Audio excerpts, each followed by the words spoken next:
So in case you needed any more ridiculous statements from Mike Pompeo on his way out as Trump's Secretary of State, here's the latest one. He's now saying that Al-Qaeda is operating out of Iran. I mean, this is the dumbest shit I've ever heard. Iran and Al-Qaeda? I saw on his Twitter, he posted this on his Twitter, by the way, that Iran is now the new base of operations. It's the new headquarters of Al-Qaeda. What the fuck? Do you know how dumb that sounds? It's absurd. It's like saying the KKK is, working out of Detroit, which is, you have a large black population in Detroit. That's how ridiculous this sounds. What the fuck is Al-Qaeda doing in Iran? You know what this reminds me of? This reminds me of a few months ago. We had a story in the New York Times also saying that apparently Al-Qaeda's number 2, which keeps changing all the time, okay, at one point it's Al-Zawahiri and then it keeps changing. But they were saying that Al-Qaeda's number 2 was apparently killed inside of Iran. Why would Iran offer one of their worst enemies any shelter in any capacity? And the media knows that most people have no way to verify the story, first of all. They also know that most people have no clue about the ideological differences. So they play on their ignorance, essentially. Iran is in Syria and Iraq fighting Al-Qaeda, fighting its offshoots. They're completely diametrically opposed. I mean, this is absurd. If anyone should be designated as Al-Qaeda's home, probably Saudi Arabia. Oh, we can't do that. Oh, that's right, because they're allied with the United States. Whoopsie. Oops. And of course, what you hear in the West is that, oh, well, Iran is predominantly Shia and Al-Qaeda are Sunni. And so that's the reason that they're mortal enemies.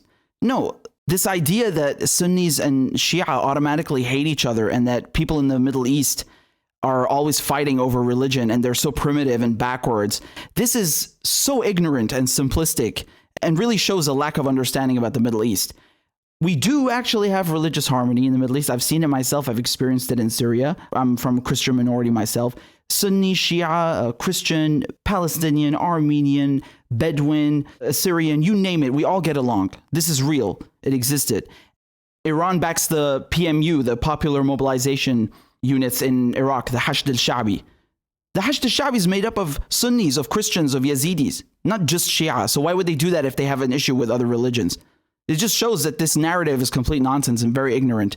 And we all know that the United States helped create Al-Qaeda and has backed them, and Saudi Arabia has backed them as well. And Israel has openly admitted, I showed you the interview the other day of the ex-Mossad chief, the Israeli spy agency, admitting that Israel has catered to and given medical attention to Al-Qaeda fighters because it helped them destabilize Syria. And they have no problem with Al-Qaeda. So the last people on earth that are helping Al-Qaeda are Iran, Syria, and Iraq. This is just obscene. This is the same bullshit you saw before the war in Iraq, right? You had the Bush administration, the Bush regime, trying to assert that, yes, of course, Saddam Hussein is helping Al-Qaeda. And, most Americans, most Brits, most Europeans, most people around the world, frankly, they watch that and they have no fucking clue. They're like, oh yeah, Muslims, brown people, guns, yes, they're all helping each other, yes. Oh my God.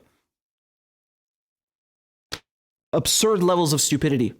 But again, it's all part of this narrative, just like we heard before the war in Iraq, that look, Saddam Hussein has weapons of mass destruction. He's trying to build a nuke. And look, he's even going to give them to Al-Qaeda. He's working with Al-Qaeda.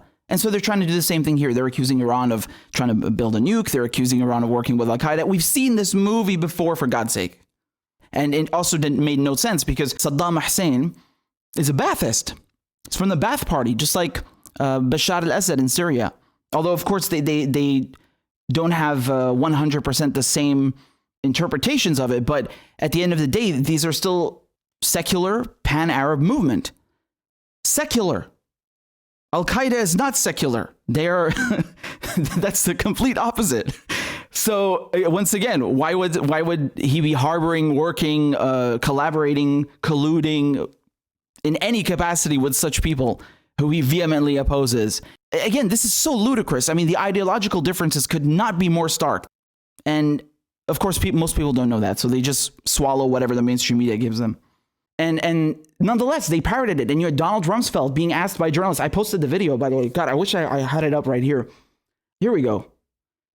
So I'm going to read you the question. You have a journalist over here. He's asking Donald Rumsfeld, is there any evidence to indicate that Iraq has attempted to or is willing to supply terrorists with WMDs, weapons of mass destruction? Because there are reports that there is no evidence of a direct link between Baghdad and some of these terrorist organizations. And this is what Donald Rumsfeld responds. Reports that say that something hasn't happened are always interesting to me, because as we know, there are known knowns. There are things we know we know. We also know there are known unknowns. That is to say, we know there are some things we do not know. But there are also unknown unknowns. The ones we don't know, we don't know.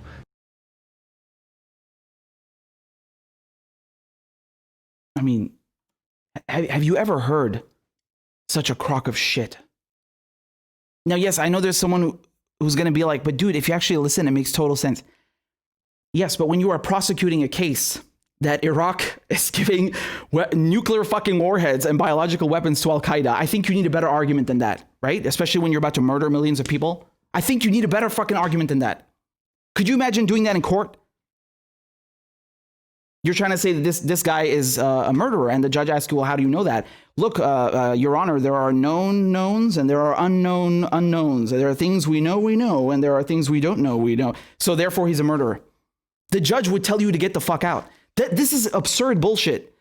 Again, I have to remind you how insane this entire media and propaganda circus was before the Iraq War. And so you have this same kind of bullshit coming back right now with Mike Pompeo just like saying shit like, yeah, of course, Iran is backing Al-Qaeda, and the Houthis in Yemen, they're also terrorists. And, anyone we don't like is automatically a terrorist. It's just the way it is. We don't have to provide evidence. We'll just fuck up their countries and make them starve. And that's the way it is. I think you're the terrorist, honestly. I think you're the bully. You're the terrorist.